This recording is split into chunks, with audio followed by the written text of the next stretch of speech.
Welcome to the Sales Lead Dog Podcast, hosted by CRM Technology and sales process expert Christopher Smith, talking with sales leaders that have separated themselves from the rest of the pack. Listen to find out how the best of the best achieve success with their team and CRM technology. And remember, unless you are the lead dog, the view never changes. Welcome to Sales Lead Dog. Today we have joining us Doug Vail out of Atlanta, Georgia. Doug is with Industrial Inspection and Analysis. Doug, welcome to Sales Lead Dog. Thanks, Chris. Great to be here. Doug, tell us about your role in your company. Yeah, so I'm the Chief Revenue Officer for a privately held testing and inspection company called Industrial Inspection and Analysis. We were founded about 5 years ago, and over the course of that time, we've acquired about 17 different testing, inspection, certification, and calibration companies across the U.S. and in Canada. We do field and lab types of inspections and testing all across the country in end markets, anywhere from aerospace down to the utility markets where we're doing power plant inspections, pulp and paper refinery. So broad range of energy equipment that we inspect, as well as precision manufacturing for aerospace, medical, and even some communication devices. So it's been a really interesting business to get involved with. My experience has been over the last 20 years is in the industrial market. So brought a lot of knowledge of the purchasing side of the businesses and how we can implement a real sales strategy here. That's awesome. The question I always like to start with on this podcast is tell me the three things that you think have contributed the most to your success. I think the first thing was my first sales job didn't come until about 7 years after I graduated. I'm a mechanical engineer by degree. Thought that, sales guys weren't really important in my world. And so I went into manufacturing, and then just sort of being able to build a relationship, some rapport with the buying side pretty quickly, that I had been in your seat and I've looked for solutions that maybe I'm not getting. And my frustration always with sales guys had been, I don't really know where they're adding value to my organization or to what I'm trying to accomplish.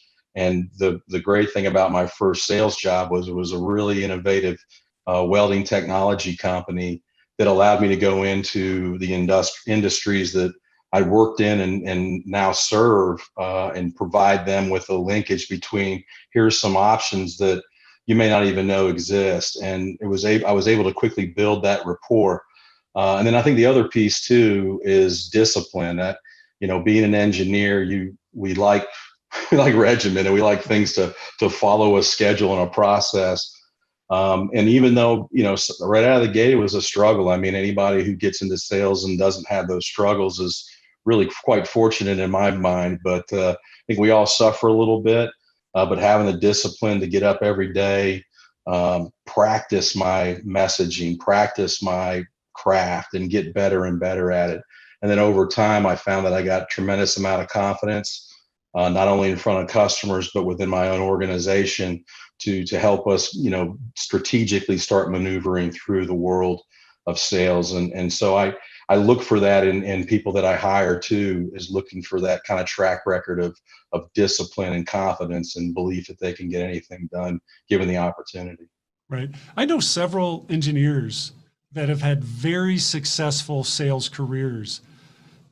What do you think that is? You mentioned, I think, some of those attributes about engineers.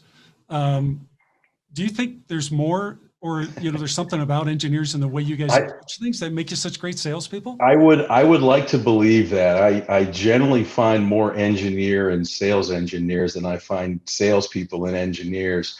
But I also think that there's a practical part of sales that process piece just fit with me. I didn't really know what I was doing when I got my first job. My boss, his name's Mike Ledford, gave me the opportunity. He and I had known each other for several years, and he knew my personality and my background. And my father actually was a 32-year guy at American Express. So I had it in there somewhere, and he figured he'd give me a shot.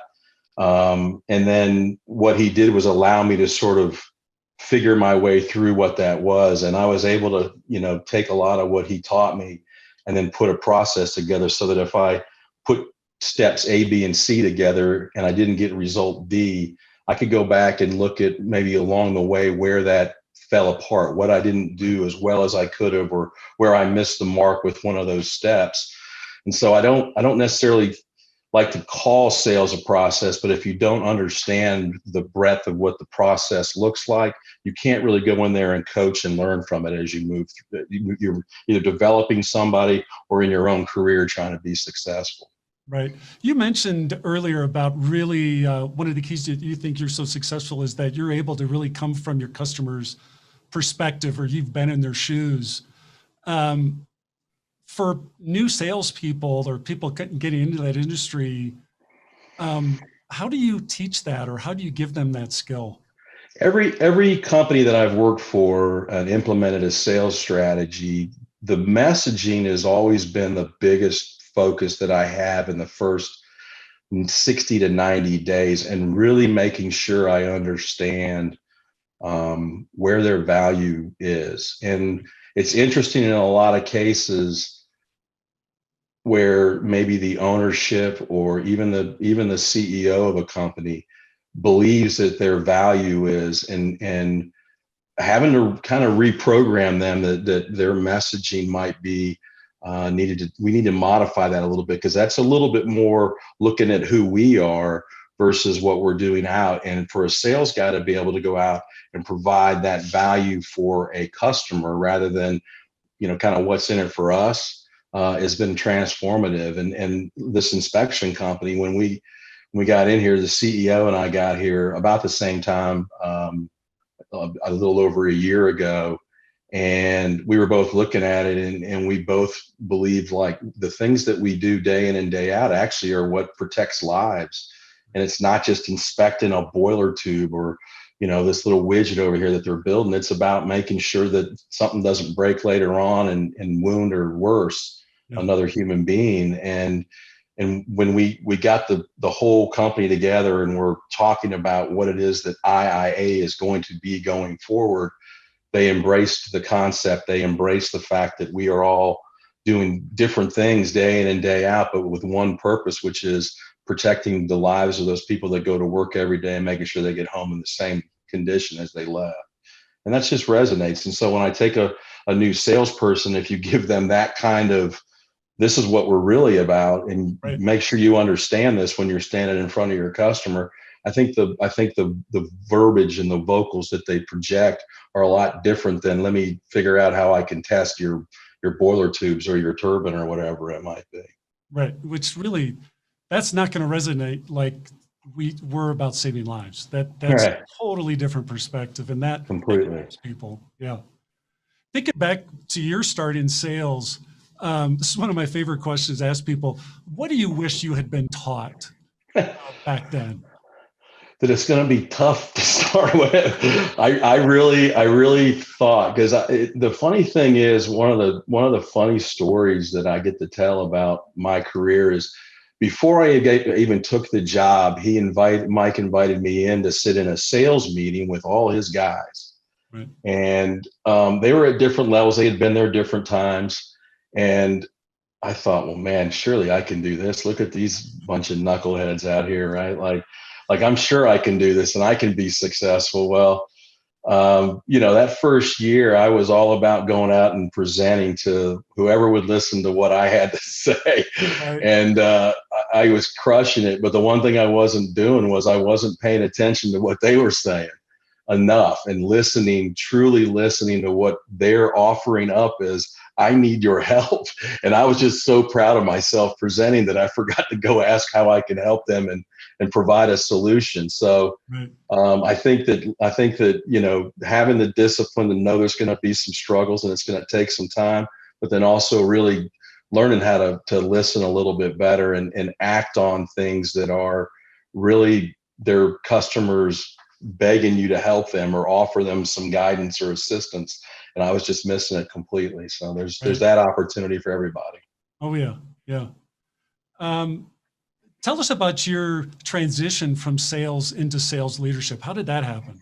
Yeah, that's a pretty interesting story too. So I had been working for about 3.5 years in the Southeast region, and we got involved with a private equity transaction where somebody came in and bought the original owners out.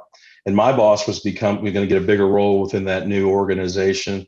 And he tapped me to take on this responsibility. And frankly, I didn't really want it. I was really enjoying everything that I did, the amount of time invested I did. My success was rewarding to me. Right. And having come from a manufacturing background, you're always dependent on a lot of other people to be successful. And I didn't miss that. And then when given the opportunity, I had to think about it for quite a while before I actually said yes. The thing that I realized is what I missed was actually coaching people and helping people achieve all that they could achieve. And so I found that even taking a role where now my peers were now my subordinates, if you will, and I was leading them, that I could still have a great relationship with them and continue to help them improve what they were doing day in and day out. But that was kind of it. And then after that, I just continued to get bigger roles within that organization. We built it from about 100 million to almost 750 million through some different acquisitions and whatnot. And I was very fortunate. I got offered a lot of really nice roles to take on some huge responsibilities on a global scale that I can tell you I never would have thought I'd been involved with, sitting at the University of Alabama studying mechanical engineering. So. Right. What did he see in you looking back? And when he's looking, he had to pick somebody, he picked you. Why did he pick you? I think it was how great my hair looked back then. No, I don't know. I think the discipline in the process is kind of what he embraced. Was this guy gets it, and he can help coach people to be better at whatever they're struggling with, and that was given the opportunity. And then the CEO, Bill Varner, at the time, he saw the same kind of discipline and was like, he was a Citadel graduate, great guy, and just gave me that kind of an opportunity to grow. And so when we bought other companies, it was go in, let's implement this strategy, let's coach these guys on how we can do this thing. And frankly, not everybody bought into it, and that happens too. But the ones that stick around and learn, they continue to have great careers wherever they went to as well. Right. Let's talk a bit about, a lot of times when people transition to a sales leadership, they leave their current company and they go to a new company, new role, but you stayed in the same one. That can be a really tough transition for some people where, like you said, we're all peers, but now I'm your boss. That can be a very tricky transition. How did you handle that? I guess I did it okay. We kept growing the business. The reality is when you're given that responsibility, I basically had to tell them that I felt like there was some dead weight on this team, and we're going to have to make some tough calls on a lot of these people. And I just told them, let's immediately be honest and upfront with people and assess where they're at and where they can go and what needs to happen. And so, good, bad, or indifferent, it was, I don't want to say it was a bull in a china shop, but it wasn't like we were going to wait around long. We needed to, private equity, it's always how quick can you get me to that next level, right? And so for them, it was like, let's not waste time. Let's look at the team. Let's assess them. Let's tell them where they need to get working on, or in some cases, maybe cut bait and move on too. So there was some carnage in the wake. There was other guys that just unbelievable transformation in what they were doing day in and day out, and the results were super impressive. But we kept growing and kept adding more people around the world, and conceptually, this sales strategy that we're implementing was being embraced by the right people and kept driving good success. That's great. What's it like, or how is it different? I guess is a better question. How's it different working in private equity when you're owned by private equity versus a more traditional company that may not have those same types of pressures? Oh, I don't know that the pressure's that much different. The expectation is I think at an elevated height with private equity. If you're a $50 million business privately held by, maybe the original owners, and things are not going great because of economic reasons, or maybe we've had some um, tough losses of customers that really impacted us negatively in the long haul. Their temperament's a little different. I think they're like, hey, we're used to this. We've been doing this for 30 years, and we know the ebbs and flows.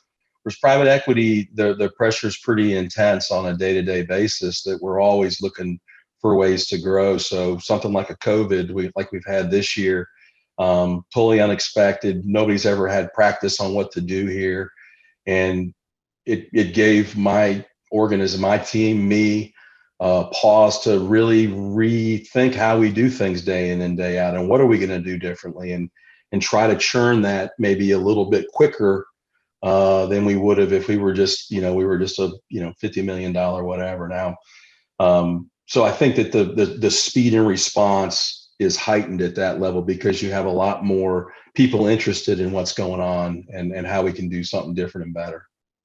Out of those changes you've had to make dealing with COVID, do you think those are going to stick moving forward, or those things, do you expect more adjustments once this pandemic's over? Yeah.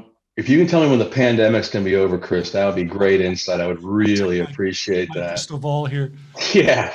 I think we're going to have to keep a lot of these practices implemented, weekly, daily kind of activity checks. And I'm not a big micromanager. I don't need to talk to everybody and find out what you're doing today. But I do want to weekly understand, hey, how's it going? What's changing? What are your customers saying? Are they going to let you back on site to have some of these face-to-face meetings? Are we going to continue to do, Zoom meetings and Teams meetings or whatever they may be? And I think for the most part, the skill set that we developed over that period of time will certainly help us no matter what the conditions, evolve to over the next 12 months. Right. If they stay the same, we're ready. If they change and we can get back out there, and this team that I've got is you can tell they're all chomping at the bit. They're handshake people. They want to go look you in the eye and have you believe in what they are. Because of that, it's a lot different doing it through a TV or a computer monitor. Yeah. But those skills that they've developed over this course of this year, I think will definitely benefit us long term. That's great. That's great. What are you guys doing to cultivate management candidates in your organization? What are you looking for? I'm hiring pretty talented people right now. I think that we're as we grow, we'll bring in some probably lower level, maybe even entry level type people that want to get into the business and develop some skill in sales. But for managers, I'm looking for track records of success in doing a lot of different things. I always, when I do hire, I like to see the individuals in selling situations. So if they're standing up and doing a presentation in front of an interview panel and learning, or just showing us what they're really all about, that gives me an idea of how well they're going to do in front of a room full of customers, right? And how they react and respond. I also look for people, frankly, that I think I could enjoy hanging out with after hours, talking business, talking family, having a beer, drinking, eating a steak, whatever it might be, right. And just enjoy being around them. So I think they have to fit us culturally just as much as their skill set appeals to us as well. How do you measure success for yourself personally, and then also success for your team? So when you're the chief revenue officer, there's really only one thing that you need to worry about. I told my boss the other day, I said, it's sales is easy except for the revenue part, predicting it, owning it. I do embrace that. Actually, that's the part of every gig that I've ever taken since the first sales leadership role I've got is just owning that piece of it. Like that's my responsibility. When we're not hitting the numbers, it's my fault. It's something that I need to do better and different to try to get us back on track. So I like to believe that I push that down into my leadership, my frontline leaders, and the people that they manage, is that we own this. This is us. This is what we do. If we're not making the calls and we're not getting the revenue cranked up, it's our fault, and that's where it starts and stops. So having that ownership, that level of ownership, I think has always provided well for me. And I wouldn't say it keeps me up at night necessarily, but I can tell you it's the first thing I think of when I wake up. Probably the last thing I think of before I go to bed. Right. Tell me about the deal you lost that hurt the most, and what changed about you from that experience. So it was actually really early on in my leadership. I had another guy that took my role in the Southeast, and I had built a really nice base of business in the Southeast and was really proud of it. And it's probably the second year, and one of my first customers, I found out from my guy that he was going to go with a different supplier for some work in his boiler. And I called him, and we were personal friends, I would like to think, and talked through it with him. And it was just really frustrating that it was as simple as, look, we never saw you or your guy, and these other guys were really interested in our business and demonstrated that we were important to them and what have you. And that struck me as, we can never rest. We've got to always be on point and never take any of our clients for granted.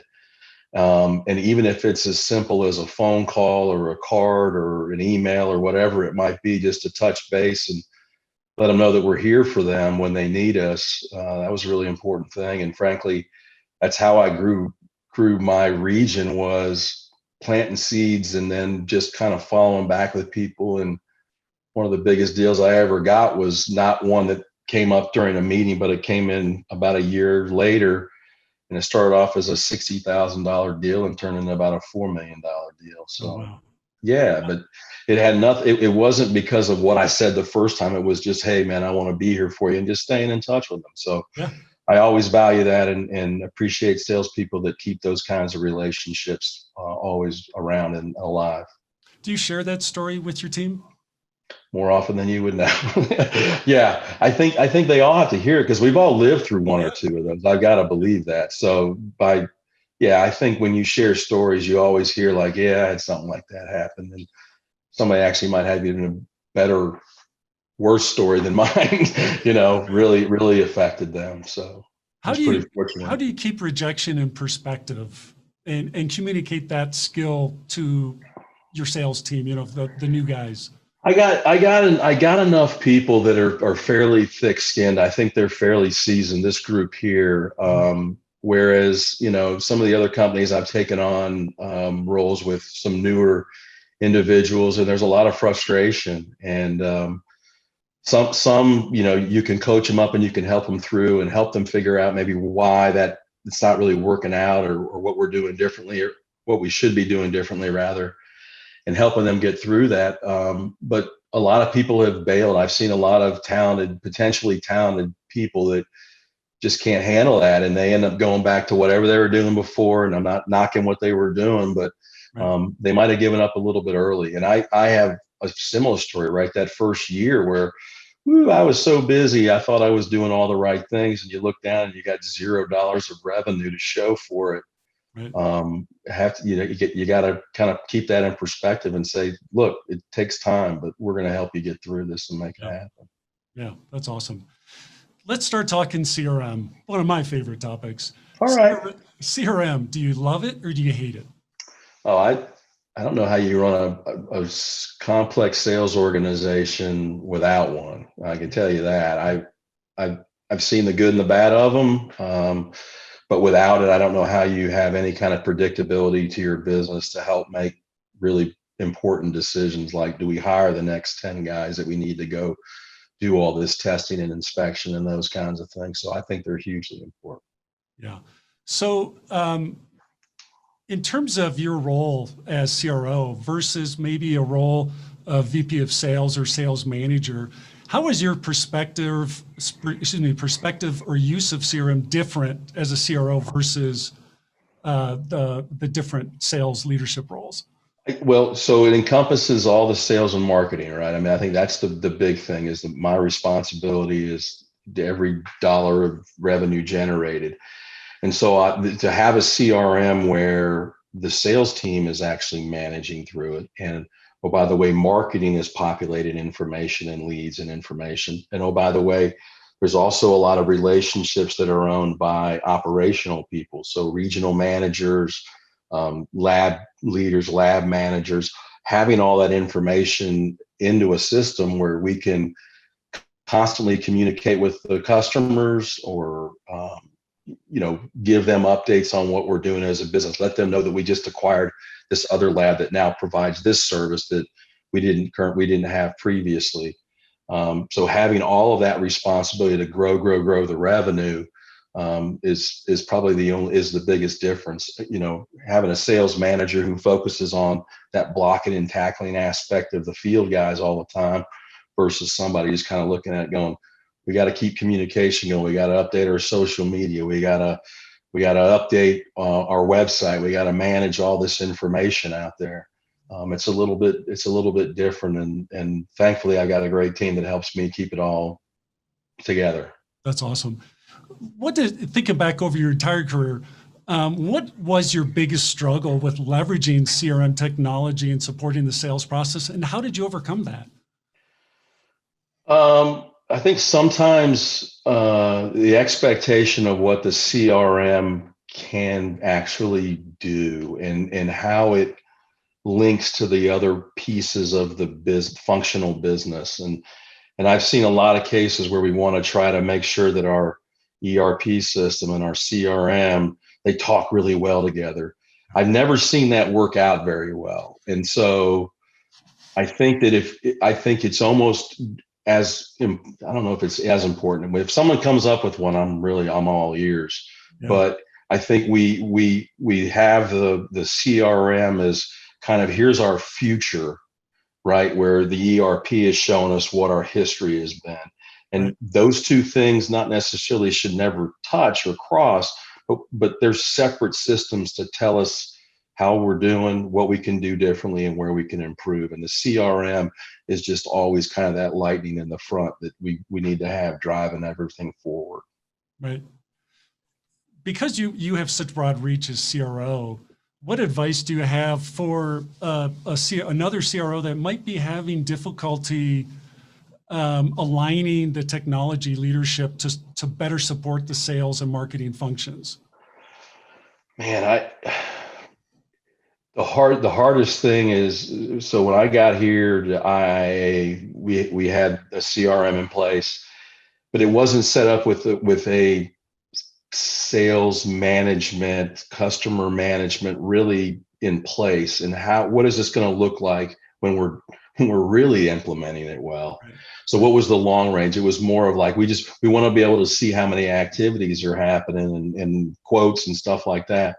They didn't give a whole lot of training. The system wasn't efficient either. So I can understand somebody coming into that situation. And I think you've got to set some reality to, this is what needs to happen. And it's going to take some time. And oh, by the way, it's going to take some investment. Right. Be it third party, somebody to help you get what you need to structure this thing so that CRM is sales friendly. Guys that use a CRM don't want to do 2 hours of inputs after a long day of driving around and seeing a half a dozen customers or whatever it might be. Yep. Want it to be efficient to manage what they've done. So I think if you either get a third party to help you, or you bring somebody into the organization to help you build it the way that it should be. And that's not always a comfortable discussion to have, but I think I've been fortunate enough where my opinion was valued enough where I could get that sort of change done. And we've been working extremely hard for a year, and we've transformed what we're doing in our CRM. And we could still get better, but we've gotten a lot better in a year. That's awesome. User adoption is always a big part of any technology, especially CRM. And whenever we talk with a client, we like to say, what's your why? If I'm a salesperson and you're talking to me about CRM, I want to know what's in it for me. Yeah. So what's that why you communicate to your team, about CRM? I think you bring up a great point. There's generally more than just the sales guys that are involved with what goes in and out of a CRM. And if you don't have all of their inputs, and have them buying into how you're building and the success and the transformation that you're trying to implement, you're going to ultimately alienate somebody. So I think having them be a part of the discussion and having them tell you what they like about what we're doing and what's a little bit more of a pain for them, then you can hopefully engineer a little bit of that out so that it's not so, complicated and painful for them to adopt. And that goes for anybody, but for salespeople specifically, I love to hear what they've done with other CRMs and what's worked for them. And, a lot of them are like, well, we had one, but nobody really ever used it. And that always makes me like really concerned, because these things aren't cheap. And they certainly can deliver what you want when you push them to kind of get the results that you're looking for. Yeah. But build the expectations out early. Yeah. And you touched on it earlier too, where CRM's not just for the sales guys. It's sales, it's marketing, it's operations. Anyone who interfaces with a customer needs to have that access and that 100%. Insight to what's going on. Yeah. And the more you can engineer into it, Chris, obviously it's beneficial. And I think, again, we've been working on a year, most of it on the front end stuff. We got the whole back end that we want to get implemented too, where there is that transition from we won the deal, here's the work orders, let's go to work. And that thing ultimately comes back into the invoicing side. And now you do have that engagement with the ERP that you're going to draw on later anyway. Yeah, that's a huge piece. That's another piece I love to talk about with companies about, okay, the deals are won, now what happens? Right. And there's usually a whole long list of stuff. Well, we have to do this, accounting has to get involved, everybody. There's so much stuff that has to happen. Right. And if you do it right, like you were saying, you can, support a lot of that business, improve a lot of those interactions, and drive out a lot of the inefficiencies. There's a lot of opportunities there for people. Totally. Yeah. Well, we are coming up on our time on this episode of Sales Lead Dog. Doug, I really appreciate you coming on. If people want to reach out and connect with you, learn more about you and your company, what's the best way for them to get in touch with you? Yeah, probably the easiest way to connect with me, all my information on LinkedIn is available. I get plenty of emails from anybody. Glad to connect with just about anybody. It's Doug Vail. I think I'm the only one that's in Atlanta, but there might be another one. He would have had to move in the last 3 years. But you can find me there. Industrial-ia.com is our website. Go check us out. Really doing some amazing things out there with a lot of talented folks across North America. And I look forward to exploring opportunities with anybody. Yeah, it's great. I'm really glad you came on the show. As when we talked in our prep, I explained I really like to have a lot of diverse companies on the show, because to me, I don't care what business you're in, there's always something really cool and interesting about any business. Right. And you definitely have shared some great stuff with us today. I really appreciate it. So thanks again for coming on Sales Lead Dog.